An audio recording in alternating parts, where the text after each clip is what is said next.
എന്റെ ഒരു മോളുടെ ജീവിതം രക്ഷിക്കാൻ വേണ്ടി വേറൊരു മോള് അല്പം ത്യാഗം ചെയ്യുന്നു കണക്കാക്കിയ പോരെ? അമ്മയുടെ കുരുട്ടുബുദ്ധി തന്നെ പറയണം. കുരുട്ടുബുദ്ധിയാണോടാ? വിജയൻ ഉപേക്ഷിച്ച പിന്നെ അവളെ ആർക്ക് വേണം? രണ്ടാം കെട്ടുകാരന് വന്നാൽ തന്നെ അവൻ എങ്ങനെയുള്ളവനാണെന്ന് ആർക്കറിയാം? വിജയനെ നമുക്ക് അടുത്തറിയാലോ, ശുദ്ധന. രത്നമ്മയുടെ താളത്തിന് നിന്നോളും. രത്നമ്മയോട് സുരതയോടും ചോദിച്ചിട്ട് അവർക്ക് സമ്മതമാണെങ്കിൽ മാത്രം മതി. ഇന്നും കുടിച്ചിട്ടാ വരവല്ലേ? അമ്മേ, ഇന്ന് ഞാൻ അമ്മയോർത്ത് കുറച്ചേ കുടിച്ചിട്ടുള്ളൂ. ഒരു 2.5 പെഗ്. 6 6 12 3 15 150 മില്ലി. നാറ്റം അടിക്കുന്നുണ്ടല്ലോ. കരുനാഗപ്പള്ളിന്ന് സരസമ്മ വിളിച്ചിട്ടുണ്ടായിരുന്നു. ആരെ? എന്നെയോ അതോ രത്നമ്മേ? എന്നെ. ഓ, നിങ്ങളെ അമ്മായിമാരാണല്ലോ. എന്തൊക്കെ പറഞ്ഞു കരുനാഗപ്പള്ളി സരസമ്മ? നിന്റെ കല്യാണക്കാര്യം അല്ലാതെന്താ?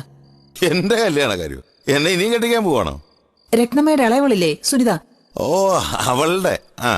അവളെ നിനക്ക് കല്യാണം കഴിച്ചു തരാൻ അവർക്ക് സമ്മതമാണെന്ന്. സുനിതയെ എനിക്ക്? നീ ഒരു രണ്ടാം കല്യാണം കഴിക്കുന്നുണ്ടെങ്കിൽ അത് ആ വീട്ടിൽ നിന്ന് തന്നെ ആയിക്കോട്ടെന്നാ ഞാൻ ആലോചിച്ചപ്പോഴും അതാ നല്ലതെന്ന് തോന്നി. രണ്ടു കൂട്ടർക്ക് അതുകൊണ്ട് ലാഭമേ ഉള്ളൂ. ഒന്നാമത് ഉള്ള ബന്ധം പിരിയണ്ട, രണ്ടാമത് സ്ത്രീധനോ നഷ്ടപരിഹാരം ഒന്നും വേണ്ട. നിങ്ങൾ എല്ലാരും തീരുമാനിച്ചോ? അവർക്ക് സമ്മതമാണെങ്കിൽ പിന്നെ നമുക്കെന്താ? സുനിതയെ സമ്മതിച്ചോ? അവർക്ക് ഇഷ്ടക്കേടൊന്നും ഇല്ലെന്നാ സരസമ്മ പറഞ്ഞത്. ഗ്യാരണ്ടി ഉണ്ടോ? എന്ത് ഗ്യാരണ്ടി? അവക്ക് മക്കളുണ്ടാവുന്നു. ഒരു വീട്ടിലെ എല്ലാവരും ഇപ്പൊ ഒരുപോലെ ആയിരിക്കുമോ? മക്കളുണ്ടായില്ലെങ്കിലോ?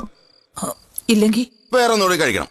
അതും പറ്റിയില്ലെങ്കിൽ വേറെ ഒന്ന്. എടാ മോനെ, ഞാൻ ഗിനിപ്പന്നികളൊന്നും അല്ലല്ലോ അമ്മ ഞങ്ങള് ഇങ്ങനെ പരീക്ഷ